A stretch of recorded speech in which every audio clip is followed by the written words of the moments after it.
It is an incredible blessing when our kids can draw inspiration from other Catholic children around the globe in living out their faith in their own beautiful and unique cultures. Today, Clara Davison is here with a resource that helps our families learn from the faith of Catholic kids around the world.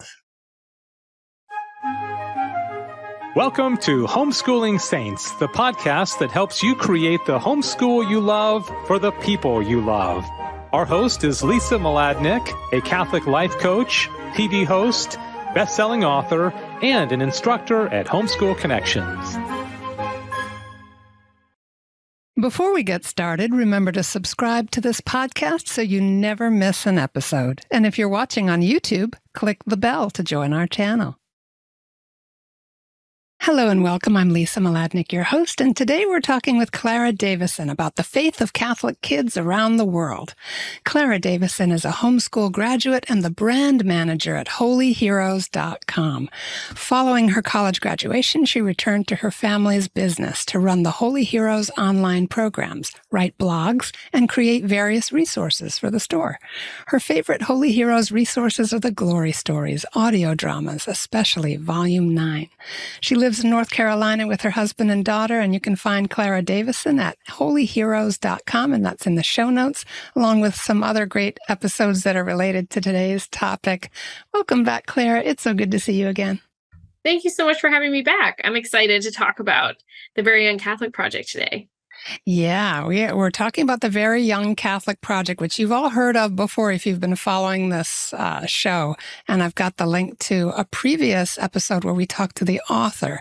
And so this is a project that links us to the faith of Catholic kids around the world, which is so exciting. So go ahead and just put us in the picture for those who are new to this project and tell us a little bit about it. Of course. So the Very Young Catholic Project began as a series of books featuring Catholic kids from around the world.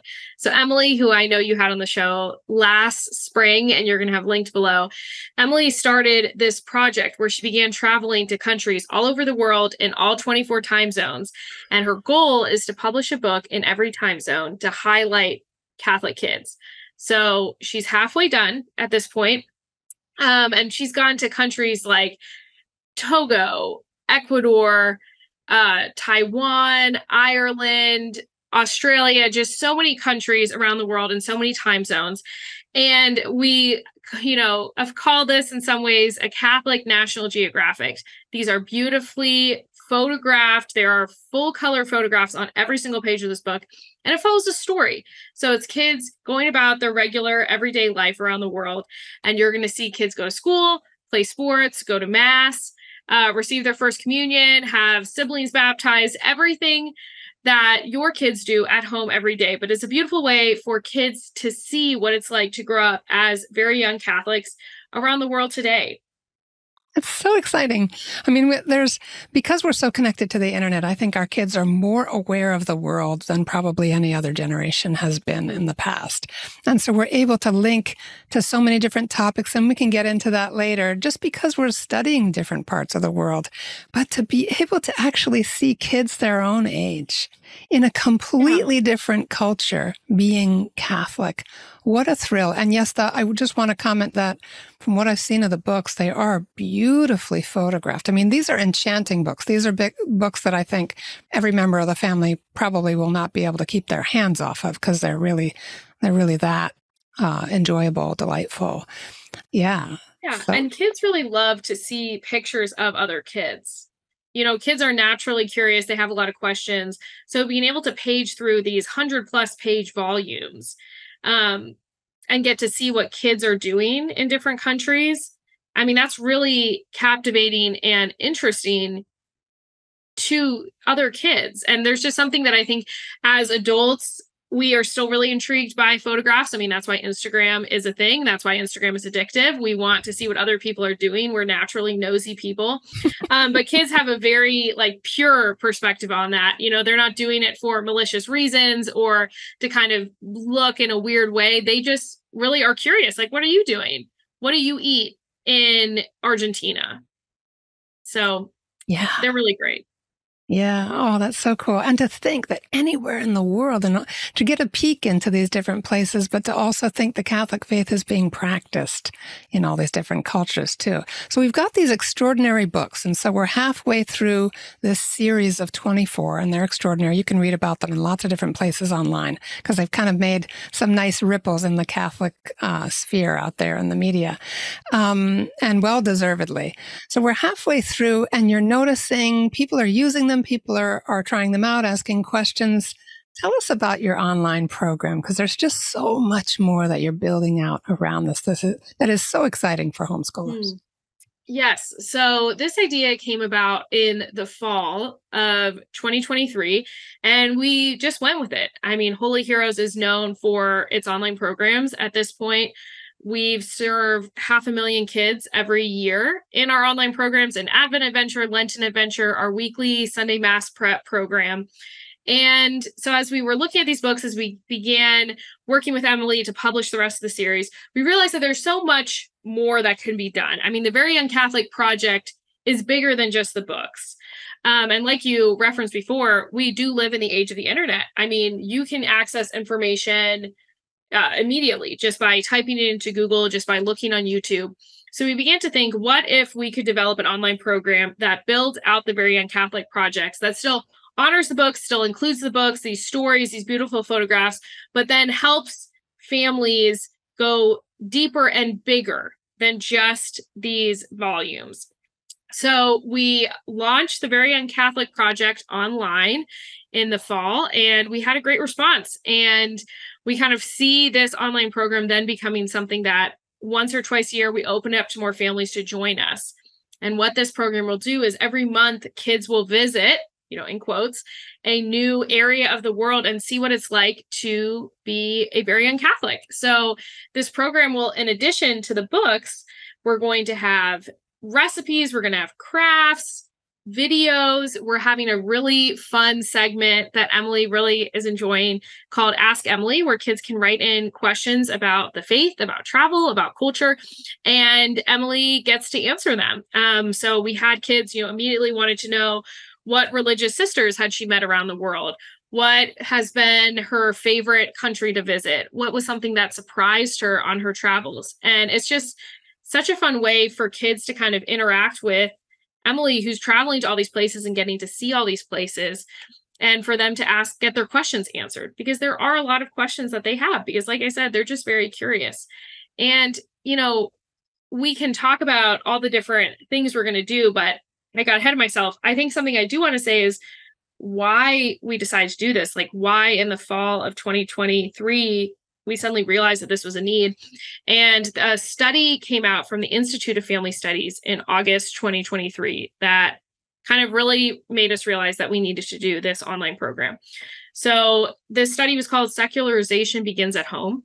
And it kind of uncovered this realization that kids don't leave the faith in college and make that decision in college. They actually realized that most kids cite as early as 13 as mentally deciding they were going to leave the faith. College was just the first opportunity for them to do it because they weren't going to make a huge scene at home, or, they were living at home. So they didn't really, they just went to church with their family. But mentally at 13, they had already decided that this was not something they were going to really buy into the rest of their life. And one of the things they really cited was that kids really didn't see a reason to stay. And before 13, you're not really into the philosophy. You're not really into the meaty theology. So by the time you got there in high school, kids emotionally had already decided they were not interested. So we looked at this study and we said, okay, if kids are opting out of the faith mentally by 13, what do you do? What can you do? And we really realized the thing that kids have before 13 is their imagination. So how do you capture kids' imagination before they're 13 so that they're ready at high school to interact with and understand these deeper philosophical and theological concepts that we all know, and that, boosts our faith and helps us fall even deeper in love with the Catholic Church? And when we decided we needed to capture kids' imaginations, we immediately thought of the Very Young Catholic books. And so we said, these are the books that are going to show children the joy of the universal faith and a wonder for God's creation.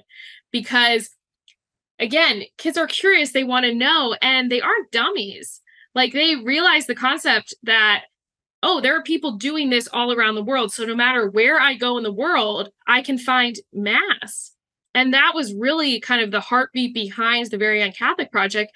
Emily realized that anywhere in the world, in any time zone, in any country, she could find a Catholic church saying Mass. So that it was really true, that prayer we pray, Eucharistic Prayer 3, that says, from the rising of the sun to its setting, a perfect offering is being made. That's not just something that Catholics say at Mass. That is actually a reality. So how do we present that to kids? We just aren't saying these kind of rote words at Mass and praying them. We're actually speaking the truth and the reality of the world. And can we capture their imagination so that every single time when they go to Mass and they hear that, they're reminded of kids in Togo, they're reminded of kids in India, and they know that this is actually, they are speaking truth when this is said. So we really began to think of, how do we capture kids' imaginations for Christ so that they're captured and they are able to stick around long enough to then learn the philosophy and theology that I know everyone is learning in their homeschoolers, in their homeschool classes and at home, but we need to get them before that. Wow. That all resonates with me. You know, like many devout Catholic parents, my young adult is not in the faith. And she has told me that that feeling of unrest, that desire to be more of the world, that she doesn't put it that way, but that began fairly early, right under my nose. And I think some of it has to do with the blessing and the curse of having such access to the whole world. I think that we need to provide what is good. We need to point the way to truth. And I love that you said that it confirms something that they hear at Mass, that truth is being spoken here. That's so important because there's so much very persuasive untruth out there in the world. And we really need to equip them early. Thank you for that heads up. That's so important. Yeah. And I think, one thing that kids are living in is a globalized world. I mean, you can just travel anywhere. And not just that you can travel there, you can move there. I mean, my generation was the first generation that saw this huge migration that people I graduate with just go and work in other countries and set up lives in other countries. And that it wasn't something a few generations back. You didn't do that. I mean, you maybe had one kid that went away to college and they were kind of weird, or, everyone was like, oh, they went to college and they left, but everyone else kind of stayed in the areas that they grew up in. That isn't the case. So I have wondered, and this study that came out in August 2023 started to confirm this idea that perhaps, the mass exodus we're seeing, not just from the Catholic Church, but just from church attendance in general, some of that is just because people move away and they don't find another church. They went to church because everyone in their town went to church, and you just, went to church with your family, and then you move away and it didn't really occur to you to find one. But through this project, you're seeing and reminded that, no, you can find a Mass anywhere in the world and in any country. And I remember when I traveled, that was something that was really impactful to me was, there's the easy, I was traveling through Europe, so there's churches everywhere, but even when I was in, Malaysia and Ecuador and, I'm trying to think of other countries I've been to, but just all these countries, there were always masses available that I could find if I looked for them. And, fortunately, I did know that. And I can't even point to why I knew that, I can find a Mass here, because I had friends who were raised Catholic who were like, oh, what do you mean there's Mass here? And I said, well, this is a universal church. There's going to be a Mass. Like, we just have to go find it. But how great if we can just point to this series of books and this online program that is going to make that so apparent to a whole new generation of kids, that it doesn't matter what country you visit and where you go in the world, you can find a Mass to go to. Wow, that's so consoling. I love that we can be a part of the body of Christ wherever we are. It's almost like if you can believe that on this earth, then you can believe that God is present everywhere, and that no matter where you go in life or what is occurring in your life, that God is with you. It's got such great tentacles. So if you don't mind, what's available in this online program? So what I understand from the online program is that families can come and belong to this online program twice a year, that you open it up at specific times so that people are kind of journeying together and receiving new, fresh materials and opportunities for engagement, as kind of almost as a cohort. Would that describe it well? Yeah. And so you're going to have the books, but then we're also doing something really fun in the online program where we have a travel log that when you join the project online, you're going to get this travel log sent to you with stickers. And as you go through each time zone, you're going to add a little sticker of where you went in that time zone. You're going to get to personalize your travel log with a picture because you're going to have a little passport on the side, your picture, your parish, your name. So kids get to we're really leaning into the concept of you are traveling to all these different time zones around the world and meeting people. And we're going to have, we have this vision over the years. We're like, oh, we're going to send Polaroids and we're going to send postcards.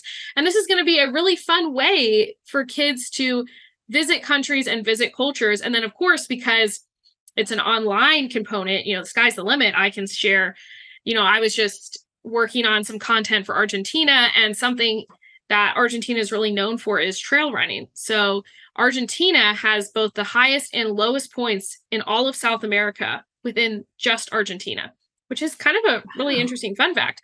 So something that Argentina is known for is trail running. So I was looking for resources if kids read about trail running in the Argentina book, some resources to help them get started in their own area. What is trail running? What do you need to do?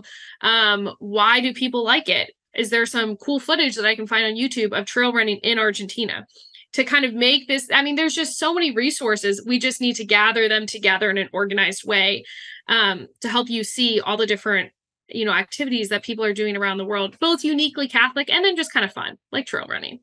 Oh my goodness, this sounds fantastic. So far, what's in the program? You've got videos, you mentioned the Ask Emily, where the kids can write in and they can actually ask Emily questions. So as part of joining the community, they receive the books? So when you sign up, there's always one book that we start with the sign up. So this time it was Argentina. That was your book bonus. And then after that, we're kind of leaving it up to the families about when and how they add the books to their family library. So we didn't want to make this, a huge financial commitment for families where they feel like, oh my gosh, every month I need to buy a whole book and, organize that. No, we're not going to do that. We are going to sprinkle, book specific months throughout the year, probably about 4 or 5, maybe a little more months throughout the year that are going to be specific to a book. But then the other months are just going to be, in December, we're doing Advent and Christmas around the world. We're going to do Lent and Easter around the world. And then we're also going to focus. A really awesome part about homeschooling that fits so well with the series is that you can learn through these stories about geography, about theology, of course, about history. There's a really interesting part of the Iceland book where they talk about, the folklore of Iceland and where that comes from in the history. And there's an interesting section that talks about how J.R.R. Tolkien was inspired by this, history of Iceland and this culture of Iceland. And he incorporates that into his writing, which is really interesting because I feel like Lord of the Rings is like a huge homeschool thing. Yes. Homeschoolers everywhere are obsessed with Lord of the Rings. I mean, they really are. That's just a fact. But we're going to be able to build that out more. And we're going to be able to talk about all these different topics that are touched on in these books, but that homeschoolers then through this program are going to dive into deeper. So I was just working on some printables for the Australia book. And part of the Australia book is they talk about the constellations. So we're going to have resources to help families talk about constellations, and they can incorporate that into their homeschooling. Or if they have one particular kid who's really interested in that, they can dive into these additional resources. So this is kind of the perfect program for homeschoolers. It's not specific to homeschoolers, but this is the perfect program if you are a family that loves to read stories and then from those stories follow your kids' interests. This is a great program for them. All right, we are going to take a short break to hear from our wonderful sponsors at Homeschool Connections, and we will be right back with Clara Davison talking about the faith of Catholic kids around the world. Hi, I'm Walter Crawford. And I'm Maureen Whitman. We are the co-founders of homeschoolconnections.com and proud sponsors of the Homeschooling Saints podcast, which is here to help you homeschool more joyfully, more easily, and more effectively. We want to thank you for listening. And we invite you to check out our courses at homeschoolconnections.com. And now, back to our program. All right, we're back with Clara Davison talking about the faith of Catholic kids around the world and this amazing project at holyheroes.com, which is using the books of Emily Koczela, beautifully photographed, very high quality, about kids in their natural environments, practicing their faith and living their lives. And of course, we're all going to resonate with that. We've got our own family lives going on, and just how special it is to get a window into someone else's world, never mind somebody on the other side of the world. But could you just start to take us out with any other thoughts that you have, Clara, on how homeschoolers might look at this opportunity? I know we had someone who signed up immediately when we first initially launched the program. And she said, I'm signing up because my 5-year-old has a lot of questions about why Catholics do things and what Catholics are doing and how to be Catholic. And this just seems great that she's going to be able to ask someone else these questions because I don't know the answer to them. And Emily was so excited that we were going to do this. And we're actually, initially we were saying, okay, I guess people can send us emails with their questions. But very quickly we realized, well, a lot of these kids can't type yet because they're young.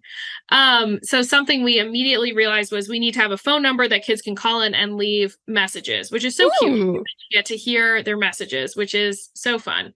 So that's been a really great thing. If you have kids who just have a million questions and you don't know the answers, or you just want them to start asking someone else, this is a great resource for that. That is genius. I love that so much. I can't even tell you. Well, another thing I realized I didn't talk about, which is just so obvious, is just the natural world. Because these are photographed, the really awesome thing is you get to learn about these animals that are all around the world. And that was something when we were talking about, okay, what online resources should we have to kind of collaborate and kind of feed out from these books? And we realized kids have a lot of questions about animals, and there's just a lot of weird animals around the world. And something you also realize when you start looking at a map of the world and start realizing that Emily's going to go to every time zone, you realize, wow, there's some time zones that there's just a lot of water.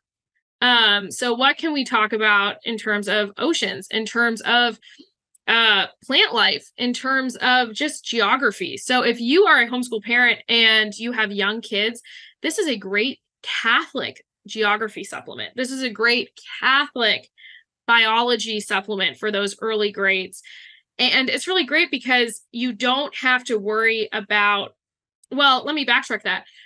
I'm not even going to do this from a don't have to worry about perspective. I'm going to do this from a positive perspective. You get to study these things through a Catholic lens, and you get to study these things with Catholic faith sprinkled in, because there are awesome resources out there to teach geography, to talk about time zones, to talk about animals around the world, to talk about the ocean. And those are awesome. But this is a resource to be able to talk about those things from a Catholic perspective and with Catholicism sprinkled throughout. Because one of the great parts about being Catholic that we know is that you don't just learn about the Catholic faith in religion class at CCD for an hour on Sunday. Being Catholic is something that permeates your entire life. And that's what the Very Young Catholic Project does. It shows you that this is something that is just lived in your life, and it's beyond just Sunday Mass. I love that. You also mentioned before we hit record today, Clara, that there are certain aspects of this program as you're building it out that you're really thinking about those in-between kids that we touched on before, that there are studies that are showing that we really need to reach them between 9 and 12 or a little beyond. Would you say a little bit about how you're moving in that direction? Yes, this is something that Emily has been really specific and wanting to reach, because it's all a lot of the liturgical living stuff. It's super fun for those early ages, super fun for 6, 7, 8. Those are great. But the 9 to 12-year-olds, that's when they really start having big questions. They really want to know information. That's like the fun fact age where they want to know information and they just kind of want to know it and they have a lot of questions. So something we are specifically doing with this online program is including lists of fun facts, is including, if you want to learn more, here are some articles to help you learn more. Here are some videos about why do we celebrate Australia Day in January? Like, let's learn about that. I think sometimes the area that's missing is that kind of in-between time from the little kitty, we're going to do a lot of crafts, and we're now in high school, so we can talk about the Summa Theologia. Where are the resources for those ages? And we are really specifically looking to create and gather resources for those ages who don't really want to do a coloring page, but perhaps are not quite ready for Thomas Aquinas. So if you have kids in that age range, first of all, these books are written to meet that reading level. So if your kids want to read these to themselves, these are great books. They are little kitty picture books. I mean, these are big 100-page volumes full of photographs. So not only can they read the books, but we're also going to curate a bunch of resources specifically for that age range. Yeah, I can see how the really unique and unrepeatable families who experience this program will find their own unique ways too, partly by just watching the inspirations that happen with their kids to help these to come into life. Some of the younger children will play being Catholics in Togo, right? Older kids might draw pictures or even make significant, who knows, works of art based on some of the beauty that they see and start to dream about going to those places someday. I could just see how it would fire at different times about, they could write poems about different countries, or, there's just so many different ways we could slice and dice this, or whatever literature they're reading, you might be able to find something interesting that connects as well. But I just appreciate this so much because technology we complain about a lot. We use it a lot, but we complain about it a lot. But this is such a way to start to connect and to feel like we're together, like we're one big family. And I think we forget that. The world is a pretty divisive place. And this operates in direct opposition to that attack on our unity. Yes. Yeah. All right, good. Any final thoughts that you'd like to leave us with, Clara, as we start to wrap up? We are going to be reopening the Very Young Catholic online program very soon. So if you go to holyheroes.com/veryyoungcatholic, there will be a form there where you can hit a button that says notify me when it's available. And you will be the first to know when we open it. We only open it, once or twice a year for a small window so that we can kind of get families all together and not just have people coming in randomly. So make sure you go to holyheroes.com/veryyoungcatholic to sign up to be notified when it opens again. Wonderful. All right. We're excited about that. And thanking you so much. And again, we will have episode 155 of our show was the author, Emily Koczela, talking about the project and what it's been like traveling around and having these pictures taken as she interviews the families and writes the books. We're also linking out to the Holy Heroes free Lenten resources, which is a huge favorite among homeschoolers. And even if you're already well into your Lent by this point, you can just jump in at any time and enjoy those resources with your family. And we're so grateful for your time today, Clara. Thank you so much with all that you have going on with your own family and all the work that you do at holyheroes.com. We really appreciate you taking time out today to just open this window into the world of Catholic kids and their faith for us and our families. Thank you so much for having me. Always happy to. Yeah. All right. Thank you so much. Everybody, thanks for being with us. God bless you. We're praying for you. Please pray for us too. Have a great day in the Lord. And that's our show for today. Our program is sponsored by homeschoolconnections.com. Be sure to subscribe to Homeschooling Saints and leave us an honest review. God bless you, and thank you for joining us.